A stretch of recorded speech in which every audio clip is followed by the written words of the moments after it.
అందరికీ నమస్కారం. సంస్కృతి సంపద యూట్యూబ్ ఛానల్ తరపున అందరికీ స్వాగతం. శ్రీమద్ భగవద్గీత ఆధ్యాత్మిక రహస్యాలని శీర్షికలో శ్రీ త్రినాథ్ గారు ధారావాహిక ప్రసంగం చేస్తున్నారు. వారి ధారావాహిక ప్రసంగంలో ఈరోజు 609వ ప్రసంగం చేస్తున్నారు. శ్రీ త్రినాథ్ గారికి స్వాగతం. నమస్కారం అండి. శ్రీమద్ భగవద్గీత ఆధ్యాత్మిక రహస్యాలు ఈ యొక్క కార్యక్రమాన్ని వీక్షిస్తున్నటువంటి సోదర సోదరిమణులందరికీ కూడా హార్దిక స్వాగతం. ఓం నమస్మాంజలి. ఓం శాంతి. మనము ఆధ్యాత్మికము ధార్మికము అన్న విషయం మనం చర్చించుకుంటా ఉన్నాం ప్రతి ఎపిసోడ్లో కూడా. అందువలన ఈ ఎపిసోడ్లో కూడా మరొక ముఖ్యమైన విషయాన్ని మీ దృష్టికి తీసుకొని వస్తాను. ఇది చాలా తీవ్రమైన విషయంగా పరిగణించవలసిందిగా నేను కోరుతున్నాను. ఎందుకంటే ఇన్ని భేదాలు ఉన్నాయి చూసారా. ధార్మికము ఆధ్యాత్మికం ఒకటి కాదు అని నిరూపించడానికి ఎన్ని భేదాలు ఉంటే అన్ని భేదాలు ఉన్నాయి. ఇప్పుడు మనం మన ధార్మిక జగత్తులో భక్తి మార్గంలో భగవంతుణ్ణి సర్వవ్యాపి అంటాం. ఇది ఖచ్చితంగా ప్రతి ఒక్కరు కూడా జ్ఞానం తెలియనంత వరకు దీన్ని మనసావాచ కర్మణ నమ్ముతారు కూడా. కానీ ఇప్పుడు జ్ఞానము అర్థమైన తర్వాత భగవంతుడు ప్రతిదాన్ని ఏమంటున్నాడు? బుద్ధినేత్రాన్ని తెరుచుకోండి అంటున్నాడు. నన్ను ప్రీతితో అర్థం చేసుకోండి అంటున్నాడు. అర్థమైందండి. నా యొక్క సత్య స్వరూపాన్ని నేను ఎలాగ చెప్పానో, నేను ఎలాగున్నానో, నా నామ రూప దేశ కాల గుణ కర్తవ్య సంబంధ యథాతథంగా మీరు గుర్తించండి అంటున్నాడు. అంటే ఏమిటి? మనం మామూలుగా మన భావన ప్రకారంగా ఇవన్నీ దీన్ని ఈ విధంగా అనాలిసిస్ చేసుకోలేకపోతున్నాం. మామూలుగా అనేస్తున్నాం భగవంతుడు సర్వవ్యాపి, ఇంకంతే. దానిని ఎవరు ఖండించకూడదు, దాన్ని ఎవరు విశ్లేషణ చేయకూడదు, దాన్ని ఎవరు ఇది కరెక్ట్ కాదని అనకూడదు. కానీ మనమే ప్రశ్న వేసుకుంటేనండి. ఎందుకంటే ఆఖరికి కొద్ది మందే కదా సత్యాన్ని తెలుసుకునేవాడు. గీతలోనే చెప్పాడు కదా. 7వ అధ్యాయం 3వ శ్లోకము, 7వ అధ్యాయం 19వ శ్లోకము చెప్పాడు. కొద్ది మంది మాత్రమే ఉన్నది ఉన్నట్టుగా అర్థం చేసుకుంటారు. వాస్తవం ఏమిటి, అవాస్తవం ఏమిటి అనేది. భగవంతుడు పరంధామ నివాసి అంటున్నాడు. భగవంతుడిని సర్వశక్తివంతుడు అంటున్నాం, సర్వోన్నతుడు అంటున్నాం, దివ్య గుణాల సాగరుడు అంటున్నాం. అంటే అన్ని హయ్యెస్ట్ లెవెల్లో సూపర్లేటివ్ టర్మ్స్. ఓమ్ని పొటెంట్, ఓమ్నీజియంట్ అంటే జ్ఞాన సాగరుడు, సృష్టి యొక్క ఆది మధ్యాంతాల జ్ఞాత. ఇవన్నీ ఉన్నవాడు పరంధామంలో కూర్చుని మనం ధ్యానం చేస్తే మనకు శక్తిని ఇవ్వలేడా? మళ్ళీ మనలో ఉన్నప్పుడు మనలోనే ప్రతి ఒక్కరిలోనూ భగవంతుడు ఉన్నాడు అనేటువంటి భావన నిజంగా కరెక్ట్ అయినట్లయితే మళ్ళీ భగవంతుని ఎందుకు పిలుస్తున్నాం? ఈ ప్రశ్న కూడా వస్తుంది కదా. భగవంతుని పిలుస్తున్నాం కదా మన ప్రార్థనలో. భగవంతుడా రా, మమ్మల్ని ఉద్ధరించు, ఏ పతిత పావన అంటున్నాం. ఒకసారి కొంచెం ఇది సెన్సిటివ్ మ్యాటర్, క్లియర్గా అర్థం చేసుకోండి, బుద్ధినేత్రాన్ని తెరుచుకోండి. ఒకవేళ మనలోనే భగవంతుడు ఉన్నట్లయితే భగవంతుడు తన కర్తవ్యాన్ని మనలోనే ఉండి ఆ విధంగా కర్తవ్యాన్ని నిర్వహిస్తున్నట్లయితే మళ్ళీ భగవంతుడిని మనం పిలవక్కర్లే. భగవంతుడు కూడా మళ్ళీ నేను వస్తున్నాను అనక్కర్లే. ఆల్రెడీ ఇప్పటికే ఉన్నట్లయితే మళ్ళీ రావడం ఏమిటి? భగవంతుడు గీతలో ఏం చెప్పాడు? 4వ అధ్యాయం 7వ శ్లోకం 8వ శ్లోకంలో మీరు చాలా ఫేమస్ శ్లోకాలు. ఒకదానికొకటి లింక్ చేసుకోండి, మొత్తం అంతా సారంలోకి రండి. 574 శ్లోకాల సారాంశం గ్రహించాలి. ఏదో ఒక్క శ్లోకం తీసుకొని పునర్జన్మ నా విద్యతే అంటే పునర్జన్మ లేదు. మళ్ళీ ఒక దగ్గర జాతస్య హిద్రువో మృత్యు అంటే పుట్టినవాడు మరణిస్తాడు, మరణించిన వాడు మళ్ళీ పుడతాడు, ఇది అనివార్యము. అక్కడ ఇలాగ మాట్లాడి ఇక్కడ ఇలాగ మాట్లాడి భగవంతుడు ఆత్మ పరమాత్మ కలిసిపోతుంది అంటే ఇవన్నిటికీ కూడా మనము కొంచెం ఆధారాలు తీసుకోవాలి. 574 శ్లోకాల్లో ఏ శ్లోకములో ఈ విధంగా చెప్పబడింది? ఒకవేళ చెప్పబడినట్లయితే ఒక్క శ్లోకములోనే చెప్పబడిందా, లేక సారములో కూడా స్పష్టం చేయబడిందా? ఇదనమాట. అంటే ఫుల్ ప్రూఫ్ టెక్నాలజీ రావాలి. ఎక్కడ మనము 0.1% కూడా రాంగ్ థింకింగ్లోకి వెళ్ళకూడదు. ఇప్పుడు భగవంతుడే నాలో ఉన్నట్లయితే నేను ఎందుకు పూజ చేయాలి మళ్ళీ? ఇంకా ఎవరి కోసం పూజ చేస్తున్నాను? ఇంకా ఏ ప్రాప్తి కోసం పూజ చేస్తున్నాను? నాలోనే ఉన్న భగవంతుడు నాకు అనుకున్న కోరికలు కానీ తీర్చలేకపోయినట్లయితే భగవంతుడు నాలో ఉండి కూడా ప్రయోజనం ఏమిటి? అంటే నాలో ఉన్న భగవంతుడు ఆ బలహీనుడు, బయట నుండి వచ్చే భగవంతుడు సర్వశక్తివంతుడు. నాలో ఉన్న భగవంతుడు ఏమి జ్ఞానం లేనివాడు, బయట నుంచి వచ్చినటువంటి వాడు ఆది మధ్యాంతాల జ్ఞాత. ఇలా అనుకోవడం కాదండి. యాని కానిచ పాపాని జన్మాంతరకృతాని చ తాని తాని ప్రణశ్యంతి ప్రదక్షిణ పదే పదే పాపోహం పాపకర్మాహం పాపాత్మ పాప సంభవ త్రాహీమాం కృపయా దేవా శరణాగత వత్సల అన్యథా శరణం నాస్తి త్వమేవ శరణం మమ తస్మాత్ కారుణ్య భావేన రక్ష రక్ష జనార్దన. ఇది ప్రతి పూజల్లో మనం పంతులు చదువుతుంటారు 3 సార్లు. ఇది ప్రదక్షిణ చేస్తాము. మన భగవంతుడా మమ్మల్ని రక్షించు రక్షించు రక్షించు. అందులో స్పష్టంగా అర్థం చేసుకోండి, భగవంతుడు సర్వవ్యాపి కాదు, భగవంతుడిని గుర్తించే ఒక మాధ్యమము సర్వవ్యాపి. అర్థమైందండి? భగవంతుడిని గుర్తించే మాధ్యమము ఆత్మ సర్వవ్యాపి. ఒకవేళ గుర్తించలేదనుకోండి, ఇంకొక విధంగా కూడా చెప్పచ్చు. ఒకవేళ మనం గుర్తించకపోతే పంచవికారాలు, దేహాభిమానం సర్వవ్యాపి. అర్థమైందండి? ఈ యొక్క విషయ వికారాల్లో కూరుకుపోయి ఇంద్రియాలకు దాసులైపోయి ఆ విధంగా జీవితాన్ని పూర్తిగా ఒక్క జన్మకి మాత్రమే పరిమితం చేసుకున్న దేహాభిమానము అది సర్వవ్యాపి. అర్థమైందండి? దివ్య గుణాలు సర్వవ్యాపి కాదు. ఆత్మ చింతనలోకి వస్తేనే దివ్య గుణాల యొక్క అనుభూతి జరుగుతుంది. అర్థమైందండి? ఇక్కడ మనం భగవంతుణ్ణి రమ్మంటున్నాం, మళ్ళీ ఇంకొక పక్కన ఏమంటున్నాం, మనలోనే భగవంతుడు ఉన్నాడంటున్నాం. మళ్ళీ మన పిలుపుకి ఆధారంగా భగవంతుడు ఏమంటున్నాడు, నేను ధర్మ సంస్థాపన కొరకు నేను వస్తున్నాను అంటున్నాడు. ధర్మ సంస్థాపనార్థాయ సంభవామి. ఈ మూడిటికి కూడా 3 కోణాల్లో వెళ్ళిపోతోంది, కానీ కలవటం లేదు. అర్థమైంది? అందుకనే భగవంతుడు తెలుసుకోవడానికి ప్రతి ఒక్కరికి ఒక మాధ్యమము ఆత్మనిచ్చాడు. ఆత్మ నేత్రము ద్వారానే పరమాత్మని మనం గుర్తిస్తాము. ఈ విషయాన్ని స్పష్టంగా గుర్తించండి. ఇది ఆధ్యాత్మిక దృష్టికోణంలో వచ్చినప్పుడు మీకు అర్థమవుతుంది. ధార్మికంలో వచ్చినప్పుడు మళ్ళీ మీకు ఏమవుతుంది? వాదాలు, ప్రతివాదాలు, ఆ దేహభ్రాంతిలో ఉన్న బుద్ధిని వాడుకుంటాం. ఆర్గ్యుమెంట్స్ కోసం డిబేట్స్ లో ఆ విధంగా వాడుకుంటాము. అందుకనే భగవంతుడు ఏం చెప్పాడు? ఇదంతు తేన తపస్కాయ న భక్తాయ కథాచన నచా శుశ్రూషవే వాచ్యం నచమాంయో అభ్యసూయతి 1869 ఏం చెప్తాడు? ఈ 4 రకాల వాళ్ళతో మీరు వాదించకండి, డిస్కస్ చేయకండి. ఆ విధంగా మీరు ఎందుకంటే అందరూ ఒక మార్గంలో అర్థం చేసుకునే విధానం లేదు కాబట్టి మీరు చెప్పి వింటే విన్నారు, లేకపోతే లేదు. అర్థమైందండి? ఇప్పుడు ఆ విషయాన్ని మనం ఫుల్ స్టాప్ పెడదామండి. మనము గత ఎపిసోడ్లో మనం ఏం చర్చించుకుంటూ ఉన్నామండి?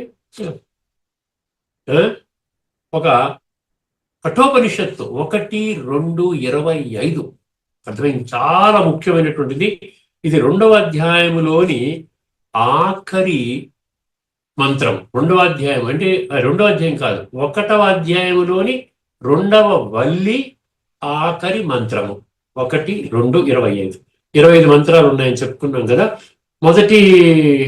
దీంట్లో మొదటి వల్లిలో 29 మంత్రాలు చర్చించుకున్నాం. ఇప్పుడు 25 అంటే ఇప్పటికి దీంతో కలిపి ఇది అయిపోతే 54 మంత్రాలు వరుసగా చర్చించుకున్నాం. 54కి 18 మంత్రాలు కలపండి, 72 మంత్రాలు మనం వరుస క్రమంలో. ఈశావాస్య 18 మంత్రాలు. ఇలాగా రాబోయే రోజుల్లో కూడా మిగతావి ఆ ప్రయారిటీ అనుసారంగా వరుసగా చర్చించుకోవడానికి మనం ప్రయత్నం చేద్దాం. ఎందుకంటే నేను కూడా క్షుణ్ణంగా అర్థం చేసుకుని దాన్ని భగవద్గీతతో రిలేట్ చేసి అక్కడ మళ్ళీ మీ ముందు ప్రజెంట్ చేస్తున్నాను అనమాట. అంటే భగవద్గీతలో చెప్పినదే ఉపనిషత్తుల్లో ఉన్నది, కానీ ఉపనిషత్తుల్లో వేరే మార్గంలోకి వెళ్ళటం లేదు. మనం వేరే జ్ఞానం చెప్పటం లేదు. మనం నమ్ముకున్న జ్ఞానం ఏంటి? అదేమి రావటం లేదు ఎక్కడ కూడా. పరమాత్మ గీతలో చెప్పిందే మూల స్వరూపంలో ప్రతి ఒక్కరు ఆత్మ, విశ్వాత్మలందరికీ తండ్రి పరమాత్మతో రాజయోగం అనే ప్రక్రియ ద్వారా మనసు బుద్ధి ద్వారా సంబంధాన్ని జోడించటము, దాని ద్వారా సంస్కార పరివర్తన, తర్వాత సృష్టి పరివర్తనలో రాబోయేటువంటి సత్యత్రేతాయుగాలు అనబడే స్వర్గములో మన యొక్క శ్రేష్టమైన జన్మ. ఇది ఒక లక్ష్యము, ఇది ఒక విధానము భగవద్గీతలో చాలా స్పష్టంగా బోధించడం జరిగింది. అదే విషయాన్ని ప్రతి అధ్యాయంలో కూడా ప్రతి శాస్త్రంలో ఉపనిషత్తులు తెలుసుకున్నాం. రాబోయే రోజుల్లో ఇతరత్ర వేరే శాస్త్రాలు కూడా తీసుకోవచ్చును. అందులో కూడా ఇదే విధానం ఉంటుంది తప్ప ఇంకొక విధానం లేదు. ఇప్పుడు మనము గత ఎపిసోడ్లో కంటిన్యూ చేసినట్టుగా ఇప్పుడు మనం ఏం చేద్దామంటే గీతలో కొన్ని సమర్థించే శ్లోకాలు ఉన్నాయి. అర్థమైంది, చాలా ఉన్నాయి. మీకు ఏంటంటే నాకు కావాల్సింది ఏంటంటే మీలో ఒక మార్పు రావాలండి. తాను పట్టుకున్న కుందేటికి మూడే కాళ్ళని స్టార్టింగ్ లో అనుకుంటే అనుకోవచ్చు, కానీ ఒక సుమారు 610 ఎపిసోడ్స్ మనం చర్చిస్తున్న తర్వాత కూడా నా యొక్క థింకింగ్ ప్రాసెస్ లో ఎటువంటి మార్పు లేదు అనడం అనేది శోచనీయం అండి. ఆ విధంగా ఉండకూడదండి. ఎందుకంటే భగవంతుడు ఏం చెప్తున్నాడు, అందరికీ తెలియచేయండి, సత్యమైన జ్ఞానం అంటే తెలియచేయండి, ప్రత్యక్షంగా భగవంతుడే వర్తమాన సమయంలో ఇస్తున్నటువంటి విషయాన్ని తెలియచేయండి. కొన్ని లక్షల మంది ఇప్పటికే భగవంతుని యొక్క మార్గంలో నడుస్తున్నారు. ఇన్ని దేశాలలో ఉన్నటువంటి వాళ్ళు కుల మత జాతి ధర్మ ప్రాంత భాష దేశ ఇటువంటి విభేదాలు లేకుండా ఈ విధంగా నడుస్తున్నారని తెలియచేయండి అని చెప్తున్నాడు. భగవంతుడు చెప్తున్నాడు. నేను చెప్పేది భగవాను వాచ కదండి, నా వాచ కాదు కదా, అర్థం చేసుకోండి. ఇప్పుడు గీతలో కొన్ని శ్లోకాలు మీకు చెప్తాను. ఒక్కొక్క శ్లోకం చెప్తుంటే మీకు ఆశ్చర్యం వేస్తుంది. భగవంతుడు ఏం చెప్పాడు అక్కడ? సర్వశక్తివంతుడు, భగవంతుని యొక్క సర్వోన్నత స్థాయిని మనకి తెలియచేస్తుంది అని మనం అర్థం చేసుకున్నామండి. సర్వోన్నత స్థాయి 608. ఇప్పుడు నేను గీతా శ్లోకాలు చెప్తాను, మీకు అర్థమవుతుంది. ఆయన ఏమన్నాడు?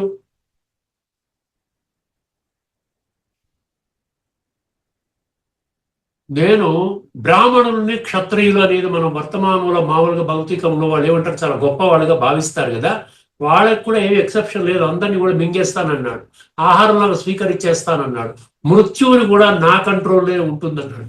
సో ఈ విధంగా భగవంతుని యొక్క ఉన్నతమైనటువంటి స్థితి అది ఆ విధంగా ఈ మంత్రంలో చెప్పడం జరిగిందండి. సో అందుకని నేను దీని గురించి గీతలో ఉన్న అన్ని శ్లోకాలు పరిశీలించానండి. నేను గీతలో 574 శ్లోకాలు, అందులో ఉన్నటువంటి ఏమిటి, భగవంతుడి యొక్క శక్తి ఏంటి, భగవంతుడు ఈ విధంగా ప్రళయము ప్రభవము దానికి నేనే కారణము, నన్ను విడిచిపెట్టి మీరు ఎక్కడెక్కడో తిరుగుతూ ఉన్నారు, అందుకనే మీకు ఈ రోజున భగవంతుడి శక్తి గుణాలు మీకు రావటం లేదు, మీరు ఎట్లా ఉన్నారు అలాగ కూడా ఉండటం లేదు, ఇంకా రోజు రోజుకి కూడా దిగజారిపోతూ విలువల పట్ల విలువ లేకుండా, చరిత్ర నిర్మాణం పట్ల ఎటువంటి ప్రాధాన్యత లేకుండా జీవిస్తూ ఉన్నారు, ఒక్క జన్మకి మాత్రమే పరిమితం చేసుకునే విధంగా జీవిస్తున్నారు అంటున్నాడు.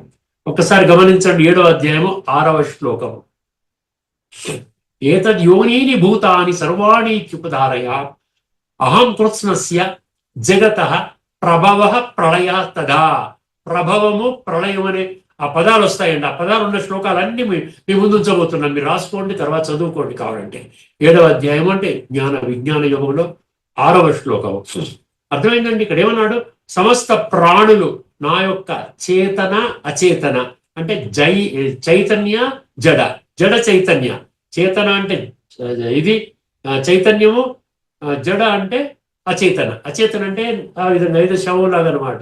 శరీరం నుంచి ఆత్మ వెళ్ళిపోయింది అనుకోండి శవము, అది అచేతన అనే 2 ప్రకృతుల నుండి పుడుతున్నాయని తెలుసుకో. ఈ మొత్తం విశ్వానికి ఉత్పత్తి స్థానాన్ని ప్రభవ మరియు లయ స్థానాన్ని ప్రళయ నేనే అయి ఉన్నాను. ఎంత క్లియర్ గా ఉంది చూడండి. కఠోపనిషత్తులో ఎంత భయంకరంగా ఉంది. నేను భోజనం చేసేస్తున్నాను, మిగతా వాళ్ళ మృత్యు అనేది ఏంటి, నాకు జస్ట్ ఏదో ఒక కూర లాంటిది, ఒక పచ్చడి లాంటిది, పక్కన సైడ్ డిష్ లాంటిది, నేను ఆ విధంగా భోజనం చేసేస్తున్నాను అన్నాడు. చూసారా ఎంత గంభీరంగా ఉంది, చూసారా విధానము. పరమాత్మ యొక్క మహాసంహారక లేదా విశ్వ లయ రూపాన్ని ప్రతీకాత్మకంగా వివరిస్తుంది. ఇది ప్రతీకాత్మకము. సమస్త సృష్టి దేవుడికి అన్నం అంట. The universe as cosmic food. తర్వాత ఏమన్నాడు? మృత్యు గురించి ఏమన్నాడు? Death as a side dish అన్నాడు. పక్కన ఏదో మనం పచ్చడి వేసుకుంటాం, కూర వేసుకుంటాం, నెయ్యి వేసుకుంటాం, అది డెత్ అంటే సైడ్ డిష్ అంటున్నాడు. చూసారా? అందుకని ప్రభవ ప్రళయ. అందుకనే ఎందుకు ఇవన్నీ చెప్పాడు గీతలో? ఇవన్నీ చెప్పాల్సిన అవసరం ఉందండి. ఎందుకు చెప్తున్నాడంటే మీరు నన్ను గుర్తించండి, నాకంటే గొప్పవాడు ఇంకెక్కడా ప్రపంచంలో లేడు, 2వ భగవంతుడు లేడు. అందుకని అర్జునుడు మాత్రమే చెప్తాడు చూసారా, 11:43 ఏమంటాడండి? పితాసి లోకస్య చరాచరస్య త్వమస్య పూజ్యస్య గురుర్గరీయాన్ తత్వత్సమో అస్త్యభ్యధికః కుతోన్యో లోకత్రయే అప్యప్రతిమ ప్రభావ.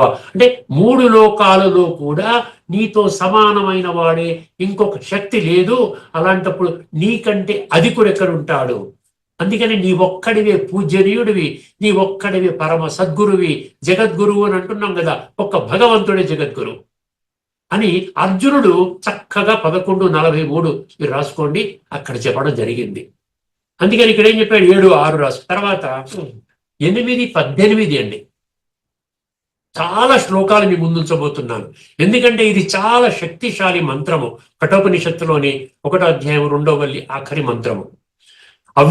అవ్యక్తాద్వ్యక్తయ సర్వాః ప్రభవంతి అహరాగమే రాత్రి ఆగమే ప్రళీయంతే తత్రైవ వ్యక్త సంజకే. దీని మీనింగ్ ఏంటండి? ఇక్కడ అవ్యక్త వ్యక్త అర్థమైందండి.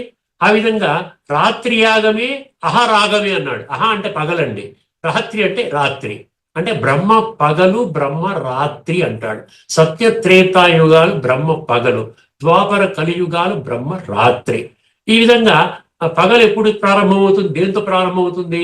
కృతయుగంతో ప్రారంభమవుతుంది. రాత్రి ఎప్పుడు ఎండ్ అవుతుంది? కలియుగంతో ఎండ్ అవుతుంది. ఇప్పుడు ఈ బ్యాక్గ్రౌండ్ లో ఈ మీనింగ్ వినండి, మీకు అర్థమవుతుంది. బ్రహ్మదేవుని పగలు ప్రారంభము కాగానే అవ్యక్త స్థితి సూక్ష్మ రూపము నుండి సమస్త ప్రాణులు వ్యక్త రూపములోకి సృష్టిలోకి వస్తాయి. అలాగే బ్రహ్మదేవుని రాత్రి కాగానే అవ్యక్తమని పిలువబడే ఆ మూల కారణములోనే తిరిగి లీనమైపోతాయి, అంటే లయమవుతాయి. చూసారా? మళ్ళీ ప్రభవ ప్రళయ, సృష్టి లయ 2 చెప్పడం జరిగింది. ఇది 8:18. తర్వాత 8:19 భూతగ్రామ స ఏవాయం భూత్వా ప్రళీయతే రాత్ర్యాగమే అవశః ప్రభవ రాత్ర్యాగమే అవశః పార్థ ప్రభవత్యహరాగమే. ఇక్కడ అహ రాత్రి వచ్చింది, 2 వచ్చాయి. మళ్ళీ అదే దాన్ని రిపీట్ చేస్తున్నాడు, మాటి మాటికి అంటాడు. ఇక్కడ అర్థమైందండి. ఇక్కడ అది ఒక స్పెషాలిటీ అనమాట. ఏమన్నాడు? భూత్వా ప్రళీయతే రాత్ర్యాగమే అవశః పార్థ ప్రభవత్యహరాగమే. అంటే ఏమన్నాడు? ఈ ప్రాణికోటి అంతా బ్రహ్మదేవుని పగలు ప్రారంభము కాగానే జన్మిస్తుంది. దాని ఏమన్నాడు? బ్రాకెట్లు ఏమన్నాడు? ప్రభవతి అన్నాడు. ప్రభవతి అంటే సృష్టి పుట్టుక, జన్మ పుట్టుక, సృష్టి వస్తుందన్నమాట. అర్థమైందండి. తర్వాత ఏమన్నాడు? మరియు రాత్రి కాగానే ప్రకృతి నియమానికి లోబడి తిరిగి లయమైపోతుంది, ప్రళీయతే అన్నాడు. ప్రభవ ప్రళయ. 9:7 అండి. 9వ అధ్యాయంలోని 7వ శ్లోకం. సర్వభూతాని కౌంతేయ ప్రకృతి సర్వభూతాని కౌంతేయ ప్రకృతిని యాంతి మామికాం. అర్థమైందండి. ప్రకృతిని యాంతి మామికాం కల్పక్షయే పునస్తాని కల్పాదౌ విసృజామ్యహం. అహం గుర్తుపెట్టుకోండి. అహం అంటే నేను ఒక్కడే భగవంతుణ్ణి. భగవాన్ వాచ అన్నారు, భగవంతులు వాచ అనలేదు. భగవద్గీత అన్నారు, భగవంతుల గీత అని అనలేదు. ఈ భగవంతుడు ఒక్కడే అన్న సత్యాన్ని మీరు గుర్తించారా? మీ జీవితం మారిపోతుందండి. ప్రతి ఒక్కరిని మనం గౌరవిస్తాం, ఆత్మరూపంలో గౌరవిస్తాం. వాడు ఏ మతమైనా పర్వాలేదు, మనం గౌరవిస్తాం. అర్థమైందండి. ఎందుకంటే ప్రపంచం అంతా అందరికీ భగవంతుడు ఒక్కడే అన్నప్పుడు మళ్ళీ మనం ధర్మాల ప్రకారం ఎందుకు వెళ్ళాలి? క్రిస్టియన్స్, ముస్లిమ్స్, జైనులు, సిక్కులు, హిందువులు దానికంటే ఒక స్టెప్ పైకి వెళ్ళాలన్నమాట. ఇంకా దానికంటే ఇంకా పైకి ఏం లేదు. అన్ని ధర్మాలకి ఒక్కసారి హయ్యర్ లెవెల్కి వెళ్తే ఆధ్యాత్మికము, ఈ ధార్మికము హయ్యర్ లెవెల్ ఆధ్యాత్మికము. ఆధ్యాత్మికం అంటే భగవంతుడు ఒక్కడే. 850 కోట్ల మందికి భగవంతుడు ఒక్కడే.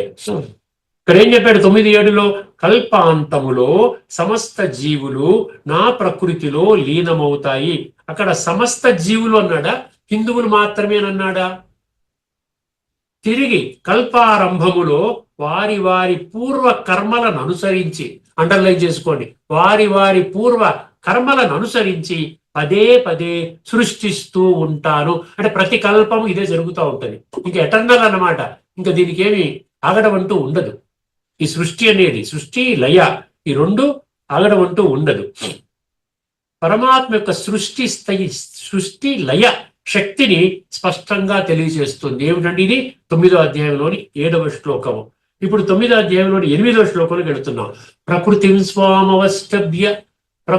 స్వామవష్టభ్య విసృజామి పునః పునః. అక్కడ ఏమన్నాడు? ఇందాక శ్లోకంలో భూత్వా భూత్వా అన్నాడు, ఇక్కడ పునః పునః అన్నాడు. ప్రకృతిం స్వామవష్టభ్య విసృజామి పునః పునః భూతగ్రామమిమం కృత్స్నం అవశం ప్రకృతేర్వశాత్. భూతగ్రామం ఇమం కృత్స్నం అన్నాడు. కృత్స్నం అంటే ఏమిటి? కృత్స్నం అంటే సర్వము. భూతగ్రామం అంటే 850 కోట్లు, అంటే మొత్తం సమస్త మానవాళి అక్కడ చెప్తూ ఉన్నాడు. వాడు ఆ విధంగా ప్రకృతికి వశమైపోయి దిగిపోతూ ఉంటే మళ్ళీ నేను ఒక ప్రకృతిని ఆధారం చేసుకుని వాళ్ళకు వచ్చి, మీరు ప్రకృతి కాదయ్యా, మీరు ఒరిజినల్ గా మీ మూల స్వరూపము పురుష ఆత్మ అని చెప్పడానికి భగవంతుడు వచ్చి ఆ విధంగా తెలియజేస్తూ ఉన్నాడు. ఏమన్నాడండి? నా ప్రకృతిని అధీనములో ఉంచుకొని ఈ సమస్త భూత సమూహాన్ని నేను మళ్ళీ మళ్ళీ సృష్టిస్తున్నాను పునః పునః అన్నాడు.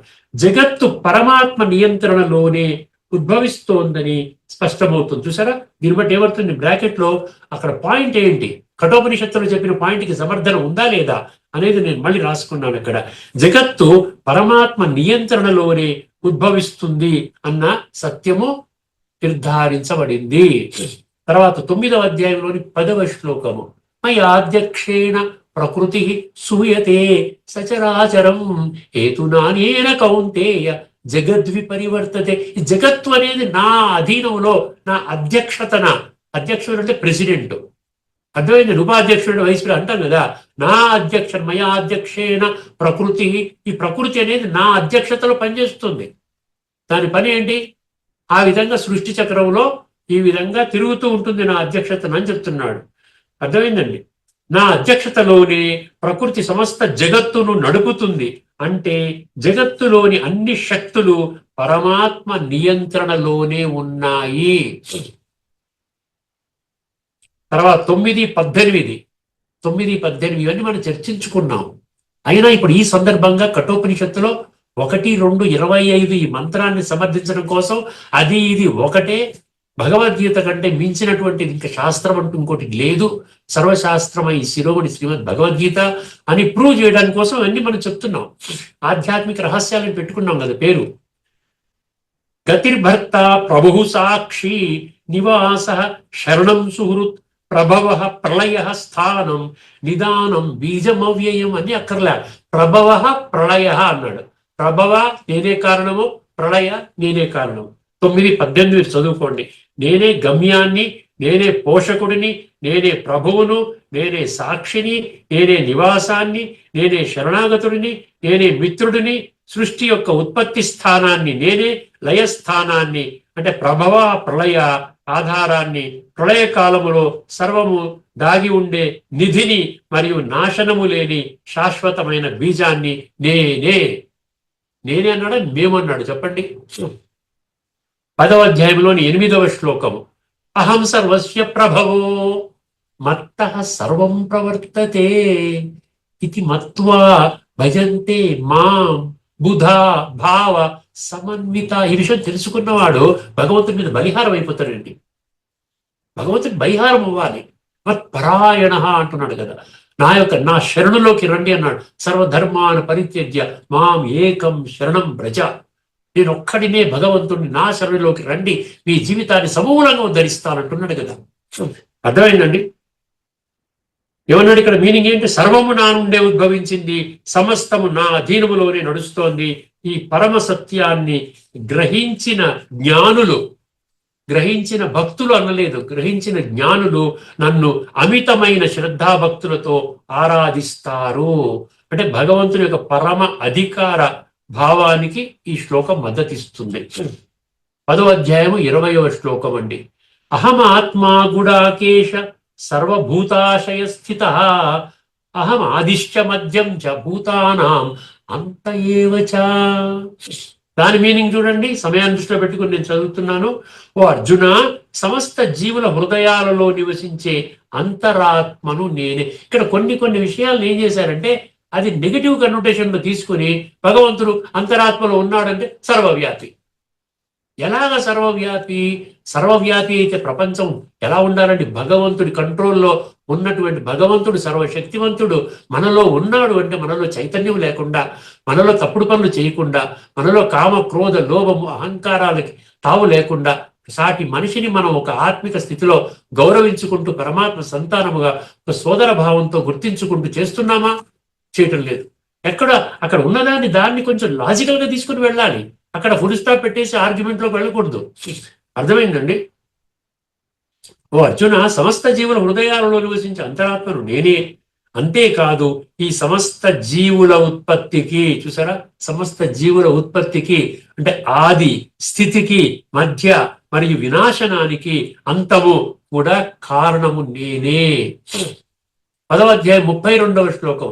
సర్గాణామాదిరంతశ్చ మధ్యం చైవ అర్జున అధ్యాత్మ విద్యానాం వాద ప్రవదతామ. అందులో ముఖ్యమైనది మొదటి పంక్తి తీసుకోండి. సర్గాణం ఆది అంత మధ్యము అన్నాడు, కానీ నేనే అంటున్నాడు. చూడండి ఏమన్నాడు ఇక్కడ? సృష్టింపబడిన సమస్త వస్తువులకు ప్రపంచాలకు ఆది అంటే మొదలు బ్రాకెట్లో సృష్టి, అంతము అంటే ముగింపు లయము, మరియు మధ్యము అంటే స్థితి నేనే అయి ఉన్నాను. భగవంతుడి గొప్పతనం తెలుసుకుంటే నిజంగా మనం రాంగ్ రూట్ లో ఉన్నాము. మన జీవితాన్ని ఇంకా ఉద్ధరించుకోవడానికి ఒక అవకాశం, సువర్ణ అవకాశం భగవంతుడు కల్పిస్తున్నాడు. ఈ అవకాశాన్ని మనం విడిచిపెట్టకూడదన్న భావన మనకు కలుగుతుందండి. తర్వాత 10వ అధ్యాయంలోని 42వ శ్లోకం.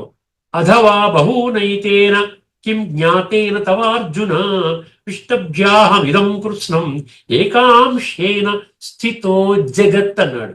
నా ఒక చిన్న అంశతోనే ఈ సమస్త జగత్తును నేను ధరిస్తూ నిలిపి ఉంచుతున్నాను. ఈ జగత్తు నిలిపి ఉన్నదంటే భగవంతుడి కారణం అంటున్నాడు. ఒక అంశతోనే నిలుపుతంటే భగవంతుడు ఎంత శక్తివంతుడో ఆలోచించండి. పరమాత్మకు అపారమైన మహిమను సూచిస్తుంది. తర్వాత 11వ అధ్యాయంలోని 25వ శ్లోకము. ఈ చెప్పి నేను ముగిస్తాను సమయాన్ని దృష్టిలో పెట్టుకొని. దంష్ట్రాకర, ఇది విభూతి యోగం, ఇది విశ్వరూప దర్శన యోగంలో కొన్ని శ్లోకాలు ఉన్నాయండి. 3-4 శ్లోకాలు నేను రాసుకున్నాను. ఎందుకంటే నాకు తెలిసినటువంటి నా విషయాలన్నీ కూడా మీకు చెప్పాలి అనేటువంటి ఒక తపనతో మీకు చెప్తున్నానండి. అర్థమైందండి?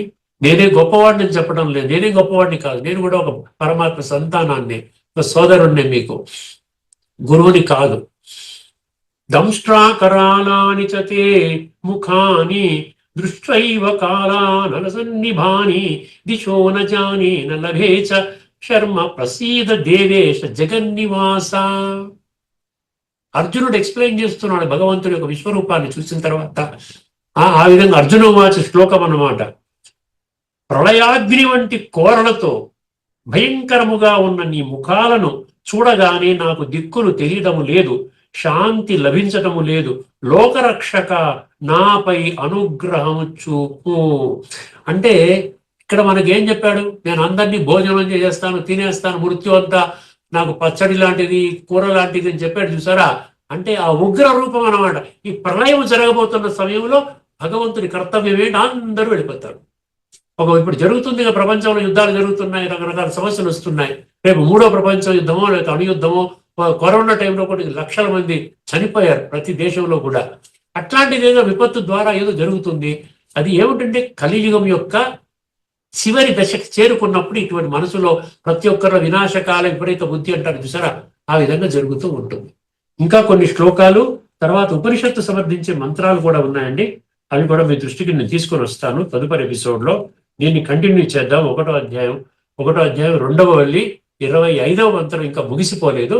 తదుపరి ఎపిసోడ్లో మనం కంటిన్యూ చేసి సంపన్నం చేసుకుందామండి. అంతవరకు సెలవు. అందరికీ నమస్కారం. లోకా సమస్తా సుఖినో భవంతు. ఓం శాంతి. శ్రీమద్ భగవద్గీత ఆధ్యాత్మిక రహస్యాలు అనే శీర్షికలో ధారావాహిక ప్రసంగం చేసిన శ్రీ త్రినాథ్ గారికి ధన్యవాదాలు. నమస్కారం అండి.